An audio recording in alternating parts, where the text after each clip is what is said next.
Une école à nouveau frappée par le terrorisme à Limbé ce jour. Information en tête d'affiche de ce 19h50, dont voici les titres.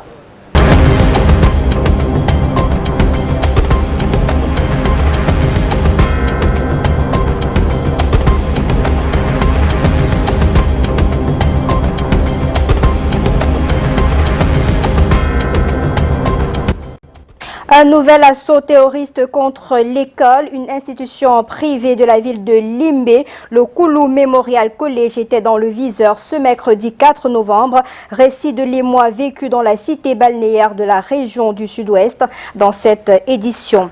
Et on reste dans la région du Sud-Ouest qui accueille depuis quelques heures le Premier ministre chef du gouvernement. Joseph Dione Ngouté est en route pour Kumba où débutent dès demain les obsèques des élèves massacrés le 24 octobre dernier dans une école. Votre journal vous propose également un cours d'histoire ce soir. 4 novembre 1982, 4 novembre 2020, 38 ans que le tout premier président du Cameroun, Amadou Ahidjo, démissionne du pouvoir. Les Camerounais maîtrisent-ils leur histoire? Question ce soir à Karel Mezatia Choya. Et puis au bas de ce journal, la dernière actualité du match Fecafoot, Ligue de football professionnel du Cameroun. La rupture est consommée avec la décision de la Fecafoot de retirer toutes ses compétences à la Ligue.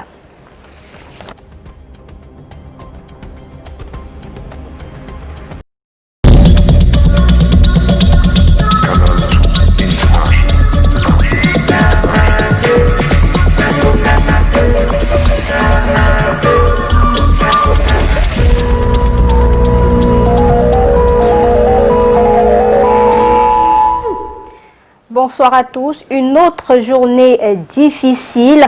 Des hommes armés non identifiés ont pris d'assaut un établissement scolaire à Limbé, le Koulou Memorial College. Les élèves de cet établissement scolaire ont été mis à poil, tabassés puis pourchassés par des hommes sans foi ni loi. Des images insoutenables vécues ce jour dans la région du Sud-Ouest et qui a fait le tour du Cameroun. Monique Naossi Fosso.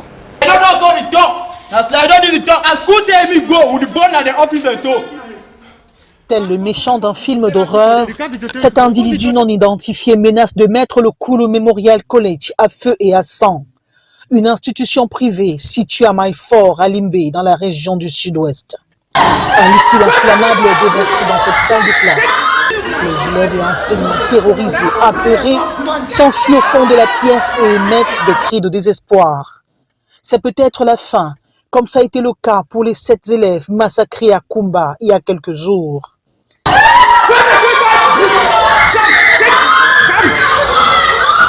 Cette fois, le mode opératoire est tout autre. Les occupants de cette salle de classe sont mis à poil, tabassés et blessés pour certains. Il leur a intimé l'ordre de prendre leurs jambes au cou et à courir à toute vitesse, abandonnant leurs vêtements. Des salles de classe et matériels de bureau sont aussitôt incendiés. Un vent de panique s'empare de la cité balnéaire et les militaires informés s'y rendent. Mais les assaillants ont déjà pris la fuite. Dans cette même journée de mercredi, une dizaine d'élèves issus du lycée technique et du lycée bilingue de Fundong dans le nord-ouest ont été enlevés le matin. Après mobilisation des mototaximens, des populations et autorités locales, les élèves ont été aussitôt relâchés. Vous l'avez compris, des images difficiles à regarder qui interviennent moins de 2 semaines après le massacre du 24 octobre dernier à Kumba dans la région du Sud-Ouest. Et puisqu'on parle de ces enfants massacrés, les obsèques démarrent donc demain à Kumba précisément. Le Premier ministre chef du gouvernement est arrivé en fin de journée à Boya, accueilli sur le pont du Mungo par le gouverneur de la région du Sud-Ouest, Bernard Okalia Bilay, et d'autres autorités traditionnelles, comme vous pouvez l'apercevoir sur les images. Demain, le Premier ministre va prendre la direction de Kumba pour le dernier hommage de la nation en la mémoire de ces jeunes enfants abattus comme des bêtes à la mode Francisca International Bilingual Academy de Fiango.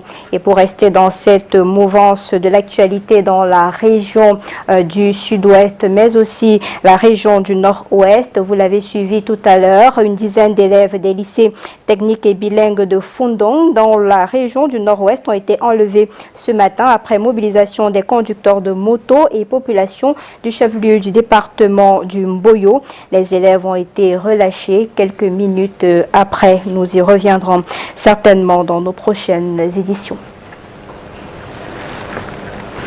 Autre sujet au cœur de ce 19h50, l'activiste Joe La Conscience manifeste sa colère dans les rues de la ville de Loum, dans le département du Mungo, région du littoral. Il s'insurge contre la gestion de l'APEE par les responsables d'établissement de cette partie du pays. Il qualifie d'ailleurs cette gestion de calamiteuse.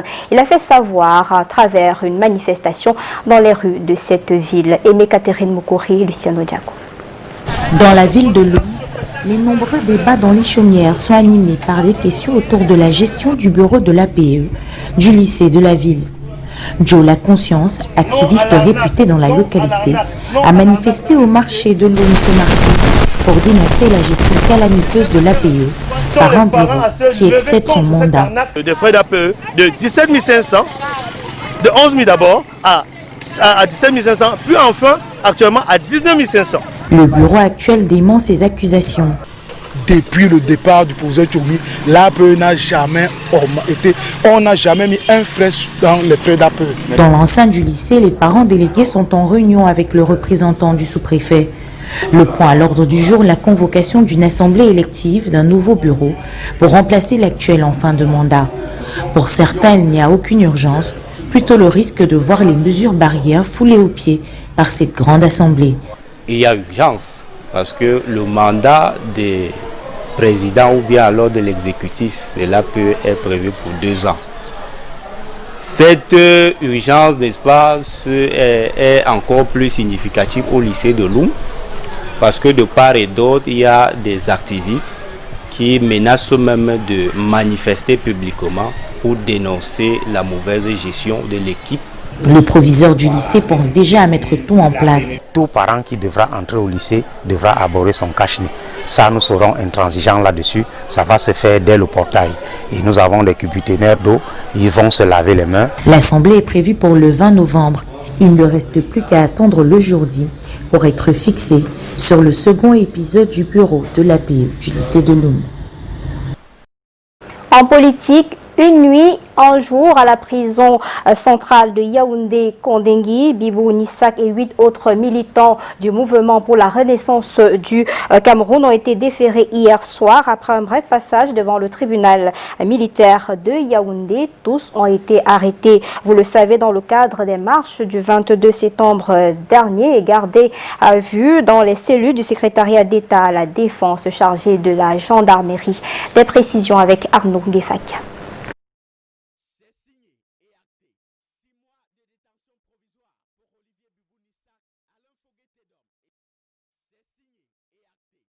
Mois de détention provisoire pour Olivier Bibou Nissak, Alain Fogué-Tedom et 7 autres. Extrait hier, mardi soir, il n'a fallu qu'un bref passage devant le juge. Nous ne savions pas qu'un tel événement allait se produire. C'est aux environs de 17 h que nous sommes alertés par une source familiale proche des 9 qui nous informe qu'on les a conduits au tribunal militaire.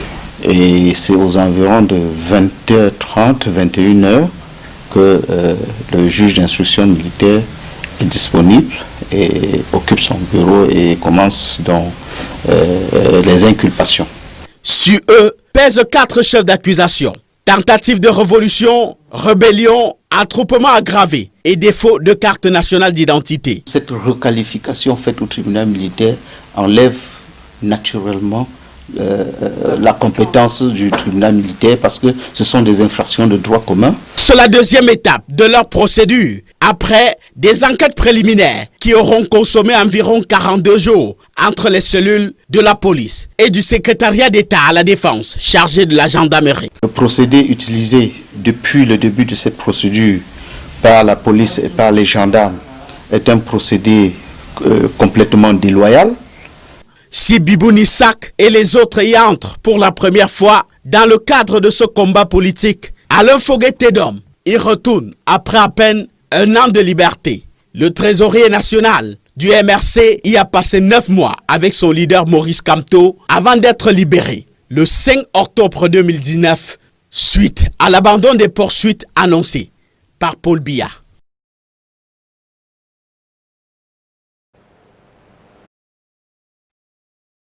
Nous sommes le 4 novembre et un 4 novembre 1982, quelque chose d'exceptionnel s'est passé au Cameroun. Le tout premier président de la République du Cameroun démissionne de son poste, ce qui crée l'émoi au sein de la population. 38 années après, les Camerounais se souviennent-ils de ce moment historique? Élément de réponse avec Karel Muzatia Choya et Serge Alain Zibou.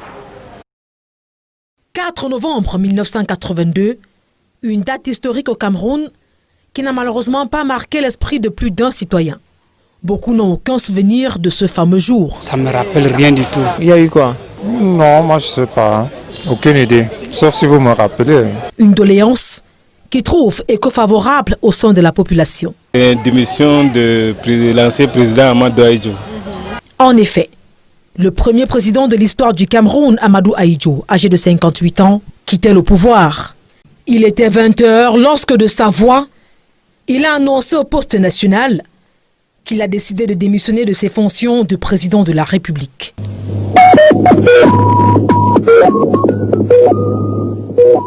Camerounaises, Camerounais, mes chers compatriotes, j'ai décidé de démissionner de mes fonctions de président de la République unie du Cameroun. Cette décision prendra effet le samedi 6 novembre 1982 à 10 h.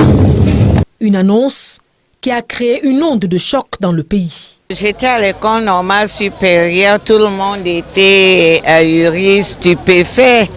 Oui, tout le monde, hein.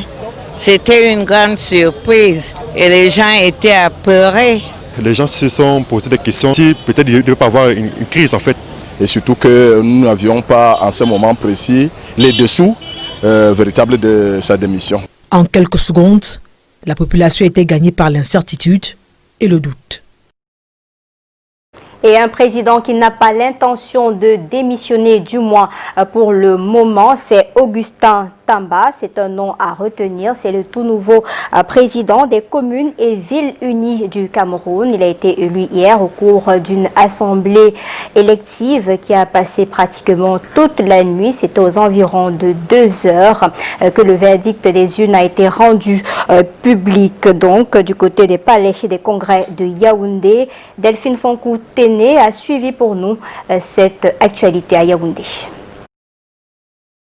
Il se distingue physiquement de par sa coiffure. L'afro. Augustin Tamba, le nouveau président des communes et villes unies du Cameroun, est à son 2e mandat à la tête de la mairie de Yaoundé 7. L'enseignant vacataire à l'EFTIC Sup, spécialité problématique sur les financements des PME de 2010 à 2013, a traversé la 61e borne de sa vie le 7 octobre dernier. Pendant sa campagne déjà, l'ancien président du syndicat des maires du Mfundi penchait pour la bonne gouvernance, avec dans le viseur plusieurs projets de collaboration. Nous voulons également travailler avec le Mindevel et le Minma. C'est un travail qu'on a d'ailleurs amorcé pour la mise en place d'un code spécial pour les marchés publics dédiés aux communes. Le successeur d'Émile Andé Andé, ancien maire de Yaoundé 1er qui a passé 17 ans à la tête de cet organisme, promet tenir son engagement envers ses pairs, ont permis d'obtenir 198 voix contre 165 pour son adversaire, Aboubakar Abouwakili, le maire de Belel dans la Damawa. L'un de ses défis majeurs, permettre aux maires de jouir de certains pouvoirs dans leur collectivité locale. L'adressage de la ville relève du maire de la commune, parce que sa municipalité est implantée sur un territoire non couvert par la communauté urbaine.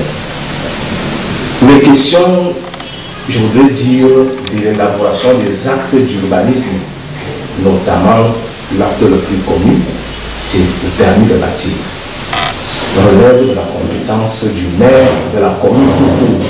Le père de 5 enfants saura mettre à profit son expérience politique et professionnelle pour porter haut l'association des élus locaux, le bureau qu'il conduit à 5 ans pour laisser ses marques. Vous avez donc eu là le portrait de l'homme et surtout ses premiers défis. Nous y reviendrons certainement dans nos prochaines éditions. Les populations installées au quartier Essengue à Douala sont appelées à libérer les lieux dans les prochains mois. Le port de Douala a besoin d'accroître ses capacités d'accueil. Le port de Douala-Bonabéry étant déjà saturé. Pour mieux gérer ce moment de crise qui s'annonce, les cadres du port autonome de Douala étaient en session de formation ce matin sur l'ingénierie sociale. Monique Daoussi-Fosso et Henri Chida. Bâti sur 400 hectares, le port de Douala-Bonabéry s'avère désormais étroit pour ses projets de modernisation et d'optimisation. Et c'est sur ces hectares restants qu'il compte développer la pêche et le tourisme. Mais ce ne sera pas sans conséquences sociales. D'où la formation de ces cadres à la maîtrise de ces impacts sociaux à l'école de l'ingénierie sociale du cabinet Maud Binam. L'ingénierie sociale, c'est juste une démarche, une nouvelle méthodologie qui se base sur la participation de la population. Elle intègre, la vision c'est d'intégrer les populations dans le développement de leur localité. Et, le directeur général ayant placé l'homme tant dans le management des ressources humaines à l'intérieur du PAD que dans la conduite de ces projets, nous pensons que cet atelier sur l'ingénierie sociale dans les projets sera d'un apport énorme. La nature ayant horreur du vide, 600 hectares du PAD sont occupés illégalement depuis des lustres par des communautés. La zone de Sengue est aujourd'hui illégalement occupée par des populations qu'il faudrait absolument déguerpir. Le port autonome de Douala ne les mettra pas dans la rue. Il entend les réinstaller quelque part. L'ingénierie sociale, un concept expliqué dans un ouvrage intitulé « Gestion sociale des projets de développement et programmes d'investissement, capitalisation des expériences de la ville de Douala ». Dans la page santé de ce soir, la médecine traditionnelle, un héritage culturel à préserver. La thématique était au centre d'un atelier organisé ce jour au ministère de la Recherche scientifique en collaboration avec l'Institut des recherches médicales et d'études des plantes médicinales. Compte rendu de cet atelier, Daniel Anissé-Boudier, Bertrand Tassé à Yaoundé. Le gouvernement veut valoriser la pharmacopée traditionnelle. Nos plantes ont montré leur efficacité dans le traitement de nombreuses pathologies, dont le Covid-19. L'urgence de les arrimer aux normes internationales se fait de plus en plus sentir, d'où l'importance de ce séminaire de renforcement des capacités des tradis praticiens de la santé, ouvert ce 4 novembre à Yaoundé. Il est important qu'on renforce les capacités avec les savoirs pratiques ou bien des bonnes pratiques de fabrication, y compris la compréhension du corps humain. Avec l'accompagnement de l'État, la médecine traditionnelle camerounaise pourrait connaître une forte expansion. Les plantes pourront être alors transformées, conditionnées et ainsi tutoyer des géants comme la médecine traditionnelle chinoise. Un plaidoyer que les tradithérapeutes du Cameroun lancent à l'État depuis quelques années. Ce que nous avons besoin maintenant, c'est de faire la transformation des plantes par les comprimés pour faciliter aussi les transactions, les transports. Donc ceux qui peuvent quitter du Cameroun pour l'Europe. Nos produits sont, je peux dire, en quelque sorte empiriques. C'est-à-dire, nous le cueillons, nous le séchons, et puis directement, nous les appliquons comme des concoctions et des décoctions. Pendant 3 jours, les 30 naturopathes sélectionnés par l'Institut des recherches médicales et d'études de plantes médicinales vont être formés sur la bonne pratique dans la fabrication des médicaments. Cette rencontre va également permettre de poser les jalons d'une collaboration franche entre le ministère de la Recherche scientifique et les tradis praticiens. Et en sport à présent, la rencontre FECAFOOT Ligue de football professionnel joue une fois de plus les prolongations depuis ce matin. Le comité exécutif de la Fédération camerounaise de football décide de retirer dès ce jour l'ensemble des compétences déléguées à la Ligue de football professionnel et instruit le président de la FECAFOOT de traduire devant les organes juridictionnels compétents les dirigeants des clubs ayant participé à l'ouverture de la saison sportive 2020-2021. C'était le week-end dernier à Yaoundé. Alain Gislain Kanga pour les précisions. Tout est revenu entre les mains de la Fédération camerounaise de football. L'organisation des championnats professionnels est désormais sa responsabilité. C'est la résolution numéro 5 de la session extraordinaire du comité exécutif de la FECAFOOT qui s'est achevée ce mercredi à Yaoundé. Le comité exécutif statuant à l'unanimité des membres présents décide de retirer, à compter de ce jour, l'ensemble des compétences déléguées à la LFPC. La Ligue de football professionnel est donc hors jeu.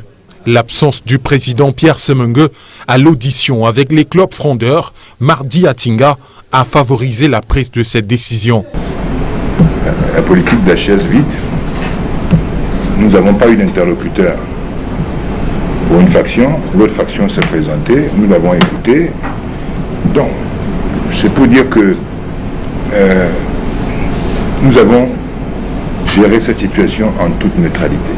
Le lancement du championnat au forceps de la Ligue n'a pas été du goût de la FECAFOOT, qui a également décidé de s'en prendre à Coton Sport de Garoua et Panthère du Ndé. Résolution numéro 6. Le comité exécutif instruit le président de la FECAFOOT de traduire devant les organes juridictionnels compétents de la FECAFOOT les dirigeants des clubs ayant participé au match de football dit d'ouverture de la saison sportive 2020-2021. L'instance fêtière du football local, qui dit être préoccupée par les joueurs, se prépare déjà à démarrer le championnat. Pendant ce temps, la LFPC a programmé la deuxième journée de la Ligue 1. Et puis à l'étranger, tout le monde parle de l'élection présidentielle aux États-Unis d'Amérique. Donald Trump et Joe Biden se disent optimistes. Quant à l'issue de ce scrutin, le patron, le tout nouveau de la Maison-Blanche, sera connu dans les prochaines semaines. Donald Trump, lui, menace d'engager d'importantes procédures judiciaires et dénonce les fraudes. Compte rendu de nos confrères de I24. Ils sont tous les deux confiants de leur victoire. Je suis là pour vous dire ce soir, on est dans la bonne direction pour gagner cette élection. On le savait à cause du vote par anticipation et du vote par correspondance. Il va falloir être patient jusqu'à ce que le travail difficile du décompte soit terminé. Et ça ne sera pas fini jusqu'à ce que chaque vote, chaque bulletin soit compté. Nous sommes loin devant, mais ils essaient de voler l'élection. Nous ne les laisserons jamais faire. Les votes ne peuvent pas être émis après la clôture du scrutin. Un tweet rapidement supprimé par Twitter qui a mis en place des mesures pour éviter toute annonce de victoire prématurée. Au cours des dernières 24 heures, les Américains ont dû choisir entre les deux candidats. Plus de 100 millions d'entre eux ont voté par correspondance, plus du triple qu'en 2016. Les autres se sont massivement rendus aux urnes afin de désigner leur futur président. Même ceux atteints du Covid-19 ont pu accomplir leur devoir de citoyens. Des bureaux de vote extérieurs ont été installés spécialement pour eux, une sorte de drive-thru, comme pour ceux mis en place pour effectuer des tests de dépistage. Mais il fallait être très motivé pour pouvoir voter. J'ai attendu pendant 3 heures. Je suis venue voter parce que je pense que chacun doit accomplir ce devoir civique. Par contre, petite note à vous-même, ne soyez pas positif au Covid pendant une élection présidentielle. Alors que dans certains États, on dépouille les résultats, dans d'autres, les bureaux de vote étaient encore ouverts et accueillaient les électeurs dans le respect des règles d'hygiène et de distanciation sociale. Dès la nuit tombée, les Américains ont commencé à se réunir dans les rues de Washington, Miami ou New York. Des fêtes de rue improvisées pour patienter jusqu'aux résultats tant attendus. Les candidats, eux, attendront l'annonce du vainqueur chez eux. Joe Biden dans sa résidence familiale de Wilmington dans le Delaware avec quelques proches et Donald Trump à la Maison-Blanche à Washington où il a organisé une petite fête avec pas moins de 400 invités. Et cette élection américaine, je vous l'ai dit, est largement commentée au Cameroun. Nos reporters étaient sur le terrain à Yaoundé. Que disent les Camerounais sur cette bataille électorale? Réponse avec Joël, Diom 3 et Bertrand Sassi.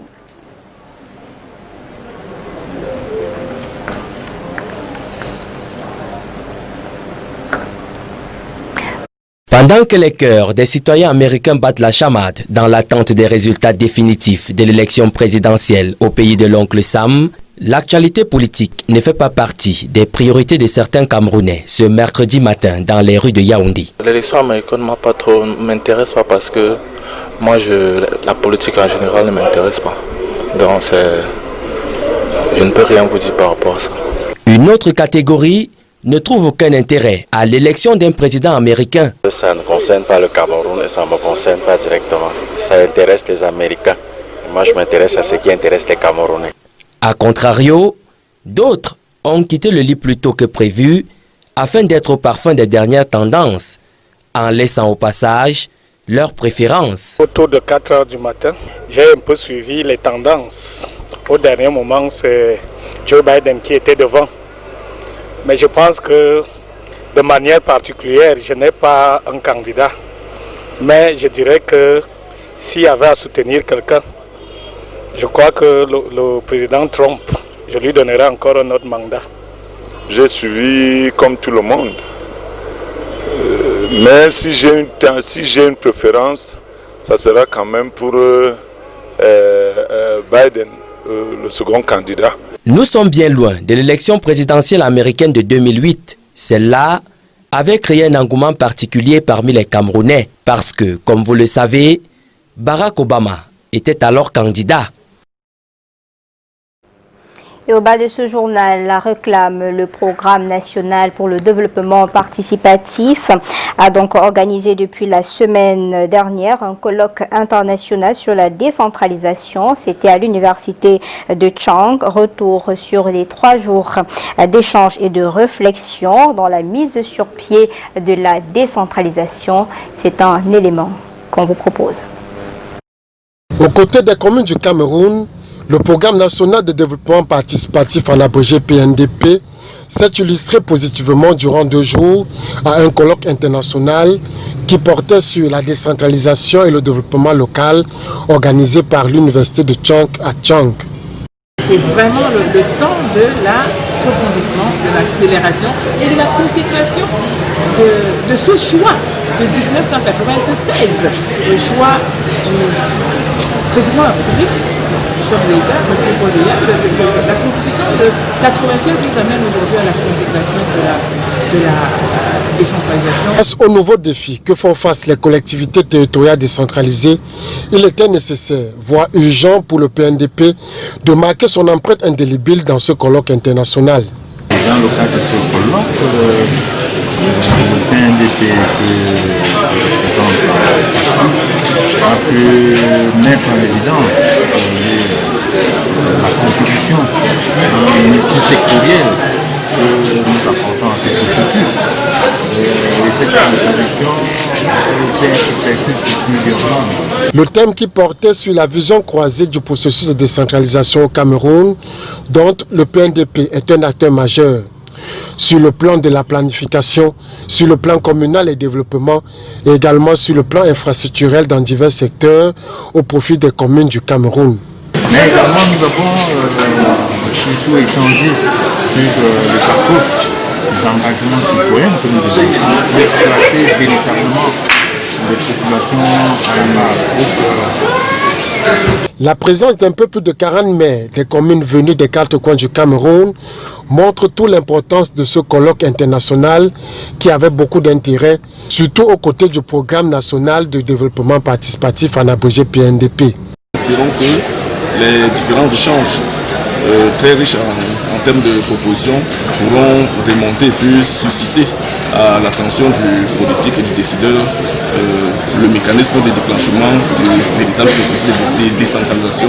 On a bien espoir qu'à l'issue de cette rencontre qui va durer 3 jours, un certain nombre de recommandations seront formulées pour que nous prenions nos responsabilités en envoyant cela à tous les gouvernants pour leur dire qu'à Tchang, du 28 au 30 octobre, s'est réunie une communauté partie prenante de la décentralisation pour réfléchir sur cette question et proposer des voies et moyens pour la peaufiner. La participation réussie du PNDP à ce colloque international à l'université de Tchang était d'un très grand intérêt capital pour les participants, dont les interventions portaient sur leur accompagnement au processus de décentralisation, mais surtout du développement local. C'est la fin de ce 19h50. Une pensée pour le repos éternel des enfants massacrés à Koumba, dont les obsèques démarrent donc demain dans la région du Sud-Ouest. Le Premier ministre, chef du gouvernement, est déjà à Boya, direction Koumba, demain matin. Vous aurez des informations grâce à notre correspondante sur place, Inès Ondouambala. Mais avant de mettre fin définitivement à ce 19h50, rappelons tout à l'heure à 21h, c'est la soirée Champions League sur Canal 2 International, le meilleur du football à l'international. C'est ici avec cette rencontre Chelsea Football Club et Rennes. Coup d'envoi, ce sera à 21h. Toute l'équipe de sport est mobilisée pour cette soirée Champions League. Passez d'excellents moments en compagnie de nos programmes.